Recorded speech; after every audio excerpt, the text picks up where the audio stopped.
go against what you Well, currently does critical believe. thinking mean that you got to be a skeptic or be skeptical about it?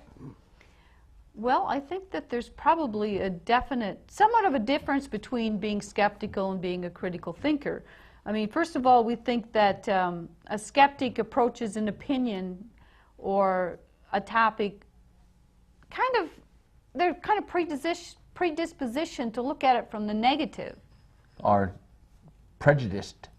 Yeah, with some personal bias maybe in it, you know, because they might have a very strong belief system. So, you know, I think a critical thinker would probably be willing to look at both the positive and the negative sides before forming a judgment, maybe. Yeah, it's called weighing the evidence. Yeah. And make the judgment for themselves regarding if the topic or if the facts that are presented to them are something that they wish to adopt as their own beliefs.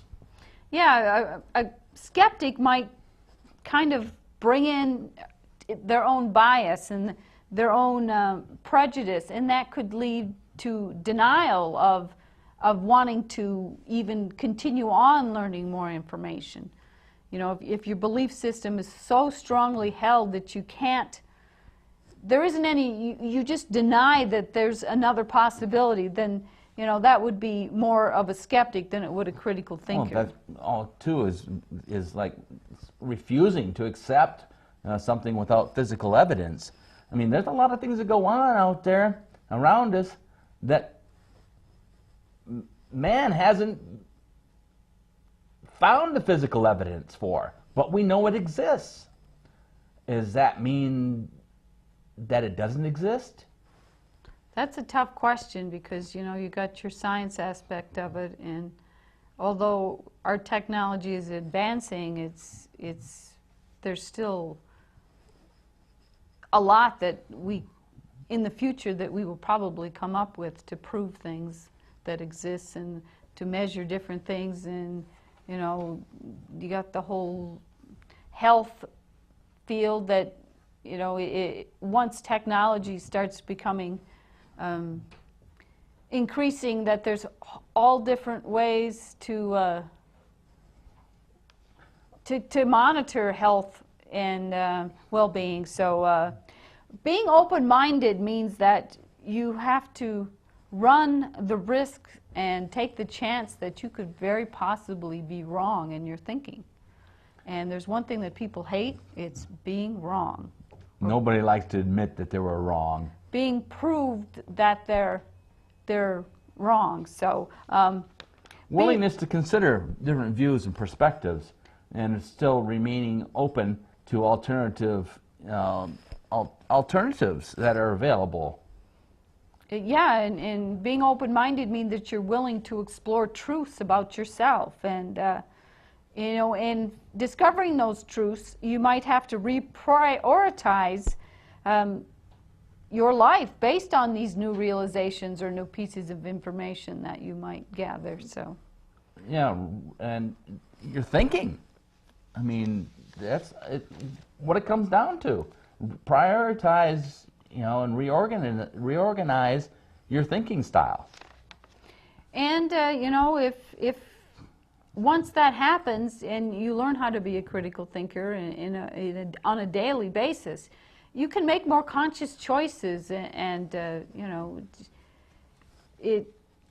critical thinking is something that you can bring into just about every life situation that you have. And when you become a conscious decision maker, you can avoid the snap judgments and the assumptions that you might normally make about situations or people. So when you take the time to gather more information, you can approach new ideas and information more rationally. And seek out the solid and evidence, and make sure that it's sound, that the evidence that you're looking at is something that is relatable. Yeah, and critical thinking means that you're curious to learn more about a situation, and You're willing to investigate further to create new solutions to problems, and that's kind of how inventions get started, because somebody didn't accept something for the way it was, and they were willing to work at something and with their creative ideas until they made something better. So, you know, being critical thinking means that you're proactive in creating a conscious life with purpose. And one of the main things about critical thinking that I found really made a difference in my life once I started practicing it was I learned to resist attempts that were made to manipulate me. And, you know, this is done through every day through marketing sources. You know, there's people trying to persuade you to buy this or take on this method or go through this experience or, you know, travel here or do this. You know, there's all sorts of ways people try to manipulate you in the marketing world. So critical thinking means that you learn to assess the statements and arguments that are made in some of these attempts to manipulate you and sway you. One thing I really don't like, is my pet peeve, and I'm sure it's yours too, and our listening audiences, is questions, claims based on personal testimonies only. Sure, if you have something that you like, you're going to tell, you know, a lot of people. But the testimony, who's to say that it's a truthful testimony? Today, anybody can go in and write a testimony for someone about a product, a book, an experience. What validity is there to this? I don't know. Where do you want to go with that? Well, yeah, I agree that nowadays, you know, testimonies are such an important part of marketing that they're almost overdone. I mean, there are certain aspects where getting somebody's opinion might be important, especially if you're buying a product. And I know we trust a lot of our consumer decision making on some of these opinions where people have written in and saying that I had this experience with the product. Well, especially when they get actors or doctors or somebody with some sort of credentials or somewhat credible background. Like 4 to 5 dentists recommend this Yeah, thing. yeah. Yeah, I mean, yeah, they don't really tell you who the dentists are, or, you know, there's no specifics of it. They just make a general statement. And that type of thing is on packaging. And just about every consumer product nowadays, you know, there's claims being made for everything. This reduces cholesterol. Well, I mean, how much? How effective is it in reducing cholesterol? Is this, they can make a claim like that, but, you know, how effective is it? How much value is given to one bowl of cereal in reducing your cholesterol?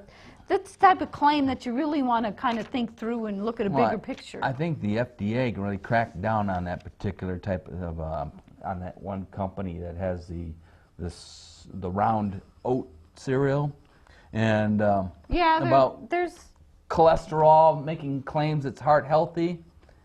And yeah, but they still make a lot of them on the packaging. Oh yeah, it's so vague though. They only catch them after somebody makes enough complaints, so a lot of them slip through. So, you know, being a critical thinker means that you're not taking something for face value. You're examining the criteria that's behind that. You're questioning who the experts are making these claims, and, you know, you reject information that you find might be incorrect. So, you know, testimonies can be important, but, you know, if somebody relies just on a testimony for the basis of saying that this is proof that this works, then you might want to question it. You know, you might want to dig deeper into who these people are giving these testimonies. And, you know, some people can be paid to give testimonies. They'll put you through a free trial of something, so you will give a testimony.